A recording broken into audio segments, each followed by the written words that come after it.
ਲੈ ਵੀ ਭੋਲੀ, ਤੈਨੂੰ ਜਿੰਦਾ ਇੰਤਜ਼ਾਰ ਸੀ ਉਹ ਇੰਤਜ਼ਾਰ ਦੀਆਂ ਘੜੀਆਂ ਤੇਰੇ ਪੈਰਾਂ ਨੂੰ ਲੱਗ ਗਈਆਂ ਈ। ਇਹ ਖਜ਼ਾਨਾ ਤੈਨੂੰ ਲੱਭ ਗਿਆ ਈ। ਸਾਰੀ ਜ਼ਿੰਦਗੀ ਤੂੰ ਕਲੀਆਂ ਕੀਤੀਆਂ ਤੇ ਮਾਂ ਪਿਓ ਤੇਰੇ ਨੇ ਕਣਕਾਂ ਵੱਢੀਆਂ ਨੇ। ਅੱਜ ਇੰਨੀ ਮੁੱਦਤ ਬਾਅਦ ਤੈਨੂੰ ਖਜ਼ਾਨਾ ਹੱਥੀ ਤੇਰੇ ਲੱਗ ਗਿਆ।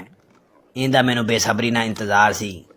ਤੂੰ ਕੀ ਮੂੰਹ ਚੜਾਉਣ ਡਿਆ ਮਾਮਾ? ਤੈਨੂੰ ਇਸ ਕੁਰਬਾਨੀ ਤੇ ਨਹੀਂ ਕੀਤਾ, ਇਸ ਗੱਲੋਂ ਮੈਨੂੰ ਘੁੱਟਣ ਡਿਆ। ਲੋ ਜੀ ਬਟਨ ਦੱਬ ਕੇ ਵੇਖਨੇ ਆ। ਓਏ ਇਹਦੇ ਉੱਤੇ ਤਾਂ ਵਾਹਵਾ ਸਾਰੇ ਬਟਨ ਆ। ਨਿੱਕਿਆਂ ਹੁੰਦਿਆਂ ਛੰਛਈਆਂ ਵਾਲਾ ਪਿਸਤੌਲ ਵਰਗਾ ਲੱਗਣ ਦਿਆ। ਹੈਂ ਭਾਜੀ ਕੋਈ ਹੈਗਾ ਵਿੱਚ?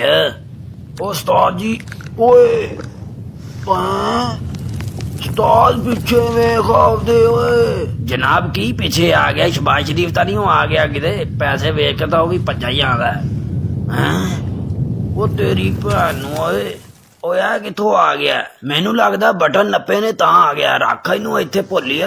ਹਾਂ ਵੀ ਸ਼ੇਖ ਰਸ਼ੀਦ ਦੱਸ ਮੈਨੂੰ ਹੁਣ ਕੀ ਕਰਾਂ? ਬਟਨ ਨੱਪਾਂ ਕੇ ਰਹਿਣ ਦਿਆਂ? ਨੱਪ ਦਿਓ ਫਿਰ ਮਧੂਰੀ ਨੂੰ ਯਾਦ ਕਰਕੇ। ਐਲਾ ਫਿਰ ਉਹ ਸ਼ੇਖ ਰਸ਼ੀਦ ਹੈ ਕੀ ਆਣ ਲੱਗ ਪਿਆ ਈ? ਓਏ ਉਹ ਤੇਰੀ ਖਾਰ।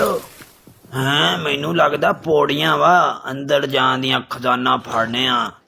ਤੂੰ ਇੱਥੇ ਰੁਕ, ਮੈਂ ਹੁਣੇ ਲਗਾਣਾ, ਠੀਕ ਆ ਨਾ? ਇੱਥੇ ਬਹਿਣਾ ਮੇਰਾ ਪੁੱਤਰ। ਲੈ ਉਸਤਾਦ ਰਿਮੋਟ ਇੱਥੇ ਛੱਡੀ ਜਾਂਦਾ। ਉਸਤਾਦ ਵੀ ਪਾਗਲ ਹੀ ਇਕੱਠਾ ਕੀਤਾ। ਆਏ ਓਏ 103 104 ਮਰੋ ਕਮਾਲ ਚਿਸ਼ਤੀ ਵਾਲੀਆਂ ਹੀ ਪੌੜੀਆਂ ਬਣ ਗਈਆਂ ਵੀ।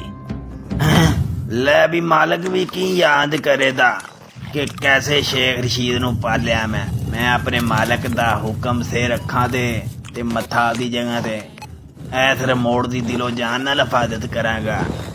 ਇਹਦੇ ਮੂੰਹ ਸ਼ੂੰ ਬੜੇ ਬਦਲੀਜ ਰਹੇ ਨੇ।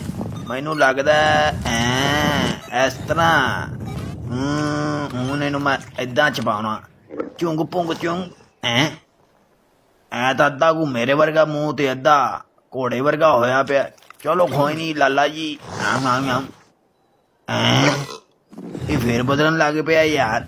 ਓਏ ਪਿਛਾਂ ਕਿੱਧਰ ਜਾ ਰਿਹਾ? ਓਏ ਉਸਤਾਦ ਤਾਂ ਵਿੱਚ ਹੀ ਆ ਮੇਰਾ। ਉਹ ਉਸਤਾਦ ਜੀ ਹੈਗੇ ਹੋ ਕਿ ਨਹੀਂ? ਪੁੱਤਰ ਤੈਨੂੰ ਅਗਲੀ ਕੁਰਬਾਨੀ ਤੇ ਲਾ ਕੇ ਮਰਾਂਗਾ। ਓਏ ਤੱਕ ਅੰਨੀ ਦਿਆ ਬਚਿਆ, ਤੂੰ ਰਿਮੋਟ ਤੇ ਬਟਨ ਦੱਬਦਾ ਰਿਹਾ। ਚਵਲੇ ਜਾਂਦੀ ਏ ਮਰ ਗਿਆ ਥਾਂ ਤੇ। ਤੇਰਾ ਨਾਂ ਸਹੀ ਮੈਂ ਸ਼ੇਖ ਰਸ਼ੀਦ ਰੱਖਿਆ, ਦਿਮਾਗ ਤੇਰੇ ਕੋਲ ਵੀ ਖੋਤਿਆਂ ਲਾਈ ਆ। ਉਹ ਵੇਖ ਪਿਓ ਤੇਰੀ ਸਾਰੀ ਕੋਠੀ ਥੱਲੇ ਦੁਬਾਰਾ ਚਲੀ ਗਈ।